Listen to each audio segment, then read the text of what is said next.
तो हेलो दोस्तों, स्वागत है आप लोगों का टॉप 20 के नए वीडियो के साथ।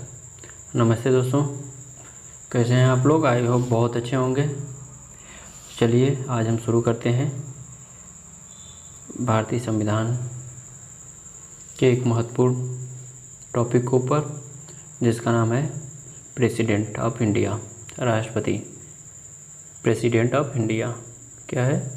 President of India. ठीक है दोस्तों, प्रेसिडेंट ऑफ इंडिया। इससे हमारे एग्ज़ाम में लगभग सभी क्वेश्चन ही आ जाते हैं। 2-4 क्वेश्चन तो आ ही जाते हैं। ठीक है, तो इसी के साथ हम लोग शुरू करते हैं।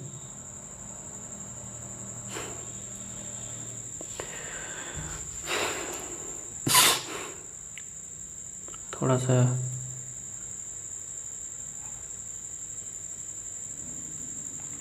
चलिए शुरू करते हैं। राष्ट्रपति पर महाभियोग लगाने का अधिकार निम्न में से किसे प्राप्त है? मतलब जो राष्ट्रपति होता है भारत का, उस पर महाभियोग लगा के हटाया जाता है।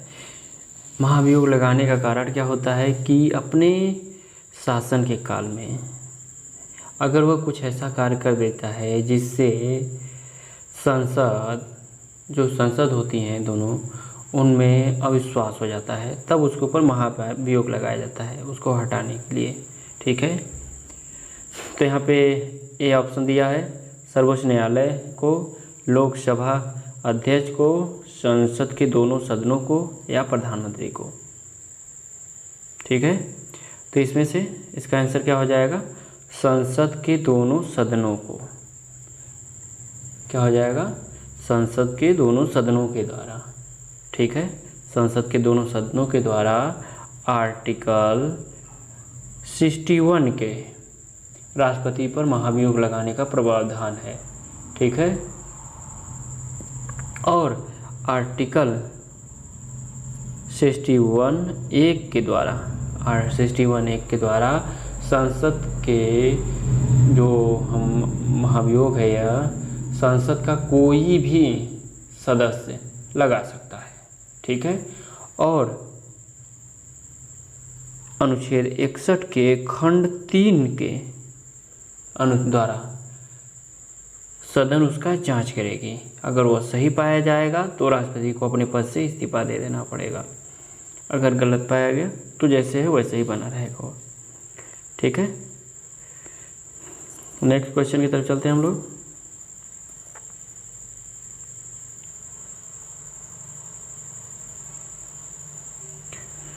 भारत संविधान का कौन सा अनुच्छेद, मतलब भारतीय संविधान का कौन सा अनुच्छेद क्षमादान की शक्ति प्रदान करता है? अनुच्छेद 71, अनुच्छेद 73, अनुच्छेद 72, जबकि अनुच्छेद 74। तो भारत का जो अनुच्छेद 72 है, अनुच्छेद 72 के द्वारा राष्ट्रपति किसी अपराधी को क्षमादान की, मतलब सिंपल भाषा में कहा जाए तो राष्ट्रपति को क्षमादान की शक्ति अनुच्छेद 72 के द्वारा मिलती है। किसके द्वारा? अनुच्छेद 72 के द्वारा। ठीक है, अब हम चलते हैं नेक्स्ट क्वेश्चन की तरफ। राष्ट्रपति पद की रीति पूर्ण की जानी चाहिए।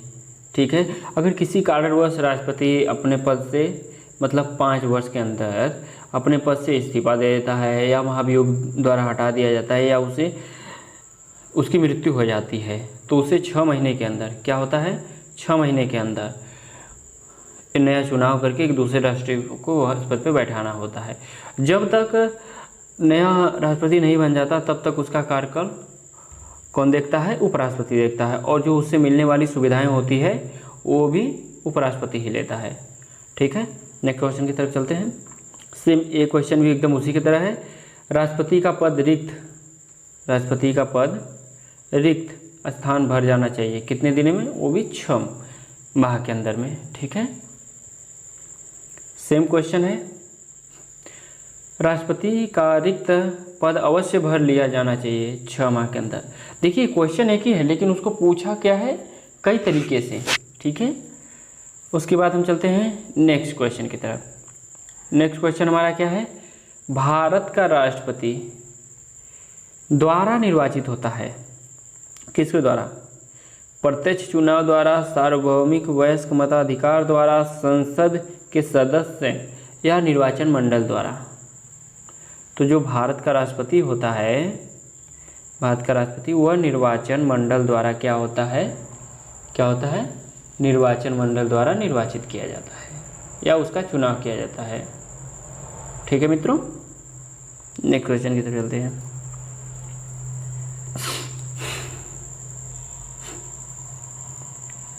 भारत के राष्ट्रपति जिस निर्वाचक मंडल द्वारा चुने जाते हैं वह मिलकर बनता है संसद के सभी सदस्यों से, संसद तथा राज्य के विधानसभाओं के निर्वाचित सदस्यों से, या फिर संसद, राज्य विधानसभाओं तथा विधान परिषद के सदस्यों से, सदस्य तथा राज्य विधानसभाओं के सभी सदस्यों से। ठीक है, तो इसका सही आंसर क्या हो जाएगा? संसद तथा राज्य के विधानसभाओं के निर्वाचित सदस्य द्वारा। जो दोनों संसद होते हैं, संसद के जो निर्वाचित सदस्य होते हैं उनके द्वारा क्या होता है, राष्ट्रपति का चुनाव किया जाता है। वह गुप्त एकल संक्रमणी मत पद्धति के द्वारा गुप्त रूप से कराया जाता है, यह जनता के द्वारा नहीं चुने जाते। ठीक है, ध्यान दीजिएगा मित्रों, ये सब क्वेश्चन हर एग्जाम में पूछा गया है। इसमें जितने भी क्वेश्चन हैं सब पूछे हुए प्रश्न हैं। भारत के राष्ट्रपति का चुनाव किस से होता है? बहुल असंक्रमणी मत से, एकल असंक्रमणी मत से, एकल संक्रमणी मत से, या एकल संक्रमणी बहुल असंक्रमणी मत पद्धति से। ध्यान दीजिएगा, जो भारत के राष्ट्रपति का चुनाव होता है वह किसके द्वारा होता है? तो वह क्या होता है? एकल संक्रमणी मत पद्धति के द्वारा, गुप्त मतदान द्वारा। ठीक है, इसमें दोनों संसद के जो निर्वाचित सदस्य होते हैं वह भाग लेते हैं। ठीक है, और यह 50-50 रेशियो अगर होता है तो बराबर होता है। ये 50 में अगर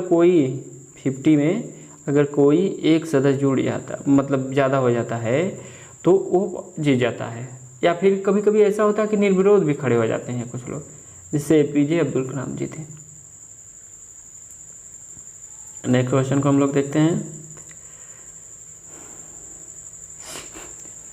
भारत के राष्ट्रपति के निर्वाचन के लिए बनाए गए निर्वाचक मंडल में रहते हैं संसद के सभी सदस्य, संसद, राज्य विधानसभाओं तथा विधान परिषदों के सदस्य तथा संसद तथा राज्य विधानसभाओं के सभी सदस्य। संसद और राज्य विधानसभाओं के निर्वाचित सदस्य, तो उसमें कौन लोग रहते हैं? तो जो संसद होता है और राज्य विधानसभा होता है उसके जो दोनों संसद होते हैं, संसद के निर्वाचित, और राज्य विधानसभा जो होता है, राज्य विधानसभा के जो निर्वाचित सदस्य होते हैं वही इसमें क्या होते हैं? भाग लेते हैं। किसमें? निर्वाचक मंडल में। ठीक है मित्रों,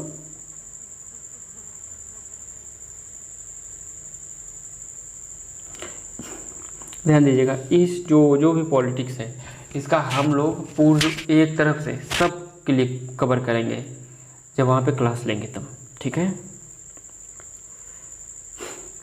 भारत का राष्ट्रपति निर्वाचित होता है, क्या होता है? निर्वाचित होता है संसद द्वारा, राज्य की विधानसभाओं द्वारा, लोकसभा द्वारा, संसद तथा राज्यों के विधानसभाओं के निर्वाचित सदस्यों द्वारा। जो अभी आप लोग इसके पहले देखे हैं, क्या? निर्वाचित सदस्यों द्वारा, मतलब संसद के राज्यसभाओं के, और संसद से तथा राज्यसभा विधानसभा जो होती है उसके द्वारा निर्वाचित जो सदस्य होते हैं उनके द्वारा राष्ट्रपति क्या होता है? निर्वाचित होता है, या उसका कहा जाए तो चुनाव होता है। निम्न में से कौन भारत के राष्ट्रपति को निर्वाचित करने वाले निर्वाचक मंडल के सदस्य होते हैं? ठीक है, नीचे दिए गए कोड का प्रयोग करके सही उत्तर दीजिए। यहाँ पर दिया गया है, लोकसभा के निर्वाचित सदस्य, राज्यसभा के निर्वाचित सदस्य, राज्य विधानसभा के निर्वाचित सदस्य, राज्य विधान परिषद के निर्वाचित सदस्य।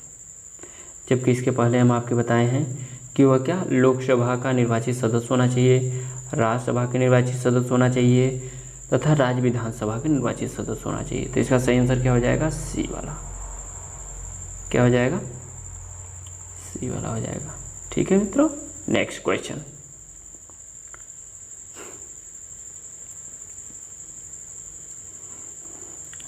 देखिए ये अगला क्वेश्चन क्या है, राष्ट्रपति की मृत्यु हो जाने के बाद उपराष्ट्रपति उसके कार्यभार को कब तक संभाल सकता है। तो देखिए जब राष्ट्रपति होता है, अगर अचानक उसकी मृत्यु हो जाती है तो उसके कार्यभार को वह 6 महीने तक क्या कर सकता है, संभाल सकता है। और उनसे मिलने वाली जो सुविधाएं होती हैं वो कौन उपभोग करता है, वो कौन उपयोग करता है, उपराष्ट्रपति। कौन करता है उपभोग, तो करता है उपराष्ट्रपति। ठीक है, इसमें एक चीज़ होगा कि मतलब राष्ट्रपति मर जाता है तो उपराष्ट्रपति संभालता है, जब उपराष्ट्रपति नहीं होता तो कौन संभालता है। इन सब चीज़ों के बारे में हम टॉपिक में बात करेंगे। ठीक है, नहीं तो अगर यहाँ देखेंगे तो वीडियो बहुत लंबी हो जाएगी।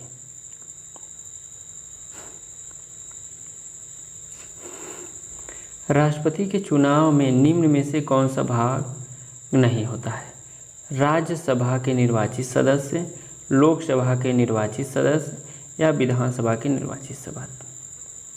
तो देखिए राज्यसभा के निर्वाचित सदस्य ए भाग लेते हैं, लोकसभा के निर्वाचित सदस्य ए भी भाग लेते हैं, विधानसभा के भी निर्वाचित सदस्य भाग लेते हैं, जबकि विधान परिषद के नहीं लेते हैं। तो इसका सही आंसर इसमें क्या हो जाएगा, जो विधान परिषद होते हैं, विधान परिषद के निर्वाचित सदस्य वो क्या करते हैं, वो क्या करते हैं, इसमें भाग नहीं लेते हैं।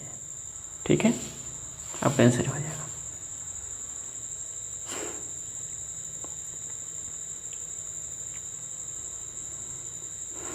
भारत के राष्ट्रपति का निर्वाचन करते हैं संसद के निर्वाचित सदस्य, राज्य विधानसभाओं के निर्वाचित सदस्य, लोकसभा के निर्वाचित सदस्य, संसद के दोनों सदनों एवं राज्य विधानसभाओं के निर्वाचित सदस्य।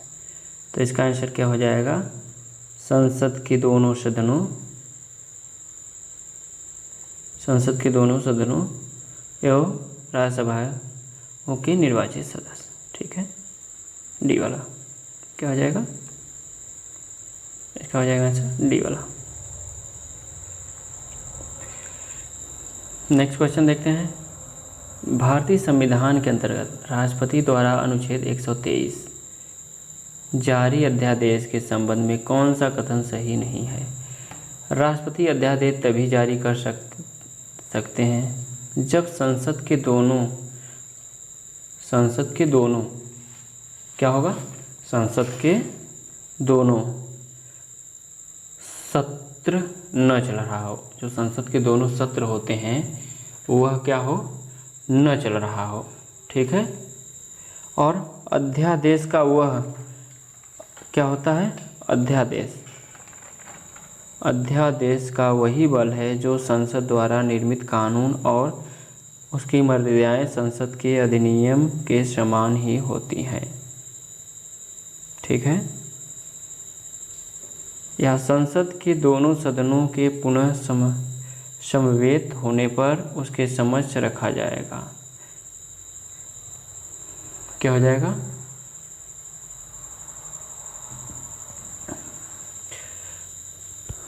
समक्ष रखा जाएगा। अध्यादेश जारी करने से यह समाधान होना जरूरी नहीं है कि ऐसी परिस्थितियां विद्यमान हैं जिनके कारण तुरंत कार्रवाई करना अपेक्षित है। तो इसका आंसर क्या हो जाएगा दोस्तों, डी वाला। ठीक है, इसके बारे में थोड़ा डिटेल में बात बताएंगे आप लोगों को।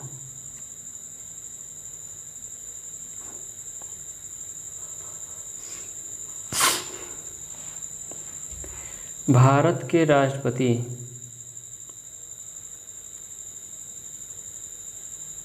का वेतन है 50,000 रुपये, 1,00,000 रुपये, 1,50,000,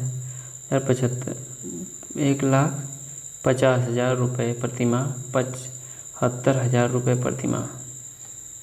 ठीक है, तो इसका सही आंसर क्या हो जाएगा? 1,50,000 रुपये प्रति माह। क्या हो जाएगा? 1,50,000 रुपये प्रति माह। लेकिन अगर वर्तमान में देखा जाए तो जो भारत के राष्ट्रपति है उनका वेतन कितना है? 5 लाख। कितना है? 5 लाख। उपराष्ट्रपति का है 4.5 लाख रुपए। ठीक है।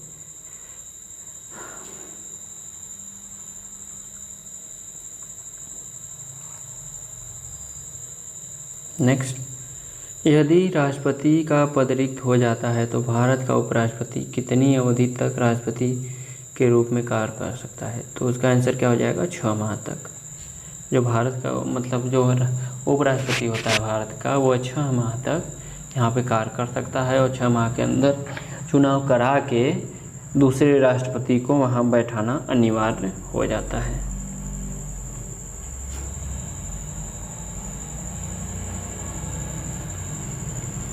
निम्नलिखित में से किसकी नियुक्ति भारत के राष्ट्रपति द्वारा नहीं की जाती है?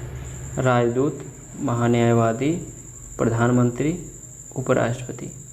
तो देखिए, जो राजदूत होता है इसका चुनाव कौन करता है? राष्ट्रपति। महान्यायवादी भी करता है और प्रधानमंत्री भी करता है। लेकिन जो उपराष्ट्रपति होता है इसका चुनाव नहीं करता, इसको चुनाव के द्वारा चुना जाता है। किसको? उपराष्ट्रपति को। उपराष्ट्रपति अध्यादेश राष्ट्रपति अध्यादेश तभी लागू कर सकता है जब प्रधानमंत्री उन्हें ऐसा करने को कहे, मंत्रिपरिषद उन्हें ऐसा करने को कहती है, संसद का सत्र चालू नहीं होता है, संसद इसके लिए उन्हें एक विशेष सत्र के दौरान शक्ति प्रदान करती है। ठीक है। तो हेलो दोस्तों, इस क्वेश्चन का आंसर आप लोग बताइएगा। ठीक है। राष्ट्रपति अध्यादेश को तभी लागू करता है। ठीक है। ऑप्शन नीचे दिया गया है, आप लोग कमेंट में इस क्वेश्चन का आंसर बताइएगा। ठीक है। इसी के साथ हम अपने वाणी को विराम देते हैं और थोड़ा सपोर्ट कीजिए। धन्यवाद।